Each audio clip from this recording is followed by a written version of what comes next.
എന്നതാ രാവിലെ അപ്പച്ചനും അമ്മച്ചിയും കൂടെ അങ്ങ് പോന്നേ? മോളെ, പഞ്ചായത്തിൽ നിന്ന് ഒരു വീട് കിട്ടുമെന്ന് മെമ്പർ പറഞ്ഞു. അതിനുള്ള അപേക്ഷ തരാൻ വന്നതാ. പ്ലാനും പെർമിറ്റും ഉണ്ടോ കയ്യില്?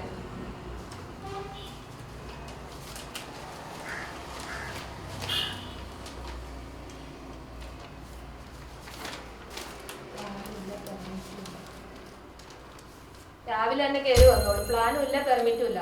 ഒരു നല്ല എഞ്ചിനീയറിംഗ് ആണ്. നമസ്കാരം. ഷോപ്പിംഗ് കോംപ്ലക്സിൻ്റെ പെർമിഷനുള്ള ഒരു അപേക്ഷയാണ്. അപ്പോൾ പാഠനകൃത്യമാണ് ചെറിയ രീതിയിൽ ചെയ്യുന്നത്. അപ്പോൾ നിങ്ങളത് വേണ്ട രീതിയിൽ ഗവനിക്കണം.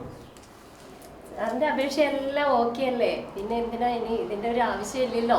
ഓക്കെ, അപ്പോൾ 2 ദിവസം കഴിഞ്ഞിട്ട് വരാം. അപ്പോഴത്തേക്ക് ഒന്ന് റെഡിയാക്കി വെച്ചാലല്ലോ.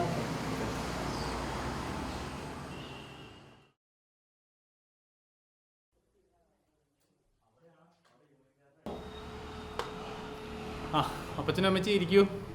എന്താ വിശേഷം? മോനെ, പഞ്ചായത്തിൽ നിന്നുള്ള ഒരു വീട് പണിയാനാ. അമ്മച്ചി ടെൻഷൻ അടിക്കണ്ട, അത് ഞാൻ ശരിയാക്കി തരാം. നിങ്ങൾ ധൈര്യമായിട്ട് വയ്ക്കോ, ഞാൻ സ്ഥലം കാണാൻ വന്നോളാം. ഓക്കെ, ശരി മോനെ.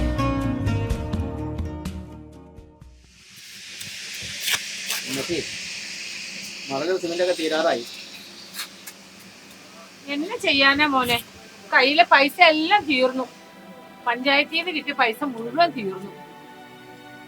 എല്ലാറ്റിനും പൊള്ളണ വിലയല്ലേ? ആ മിറ്റിലും കൊണ്ട് ജ്യൂസ് വന്നിട്ടുണ്ടല്ലോ, അവന് പൈസ കൊടുക്കണ്ടേ?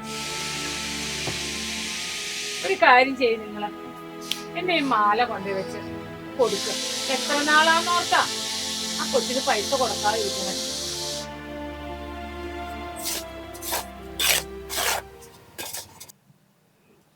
അമ്മച്ചി, ലോഡർക്ക് ഞങ്ങളുടെ പണിയല്ലേ? വേണമെങ്കിൽ തള്ളയും കാർന്നോരും തന്നെ ലോഡ് ഇറക്കിക്കോണം.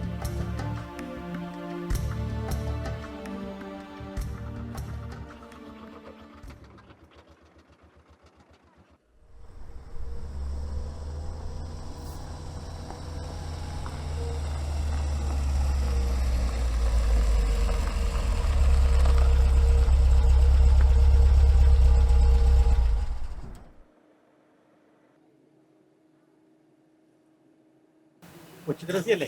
എന്താ മോനെ? പഞ്ചായത്തിൽ നിന്ന് അളക്കാൻ വന്നതാ. രതീഷേ,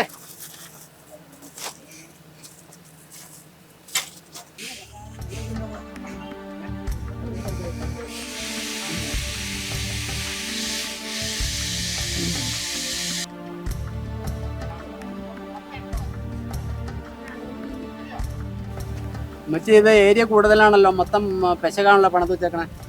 അത് എനിക്കൊന്നും അറിയില്ലല്ലോ. അമ്മച്ചി, ഇത് 420 സ്ക്വയർ ഫീറ്റിൽ കൂടുതലാണല്ലോ. അമ്മച്ചി, ഈ ഏരിയ കൂടുതലായ കാരണം കൊണ്ട് പഞ്ചായത്തിൽ നിന്ന് ഇനി കാശ് കിട്ടില്ല. മാത്രമല്ല, ഈ മേടിച്ച പൈസ നിങ്ങൾ തിരിച്ചടയ്ക്കേണ്ടതായിട്ട് ഇവിടെ കൂടി വരും. എന്താണ് സാർ പ്രശ്നം? കൂട്ടുകാരെ, നിങ്ങളാണോ ഇതിന്റെ പ്ലാൻ വരച്ചേക്കണയാള്? അതെല്ലോ, എന്ത് സംഭവിച്ചു? ഇത് പ്ലാൻ പ്രകാരം അല്ലല്ലോ ഇതിന്റെ പണി നടന്നേക്കണത്. പണിക്ക് എന്താണ് സംഭവിച്ചത് ഇവിടെ? അത് തുറന്നുകൊണ്ടപ്പോൾ മുറിക്ക് സൗകര്യം കൂടുതൽ വേണമെന്ന് പറഞ്ഞാൽ ഒരു മുറി വലുതാക്കി. മാത്രമേ അത് സംഭവിച്ചുള്ളൂ. നമുക്ക് ഒരു കെട്ടിടം നിർമ്മിക്കുന്ന സമയത്ത് അങ്ങനെ സാധിക്കില്ല. പെർമിറ്റ് പ്രകാരമാണ് നമ്മൾ കെട്ടിടം പണിയേണ്ടത്. അമ്മച്ചി, പഞ്ചായത്തിലേക്ക് ഇനി ഇതിന്റെ പൈസ ചോദിച്ചോണ്ട് ഇനി പഞ്ചായത്തിലേക്ക് വരണ്ട കേട്ടോ. ഇനി ഞങ്ങള് എന്താ മോനെ ചെയ്യേണ്ടത്? അപ്പച്ചനും അമ്മച്ചയും വിഷമിക്കേണ്ട, ഞാനും എൻ്റെ സംഘടനയും നിങ്ങളോടൊപ്പം ഉണ്ട്. ഈ വീടിന്റെ പണി നമുക്ക് പൂർത്തീകരിക്കണം. ലെൻസ്ഫഡ് ഈ വീടിന്റെ പണി പൂർത്തീകരിക്കും, ഉറപ്പ്. സന്തോഷമായില്ലേ?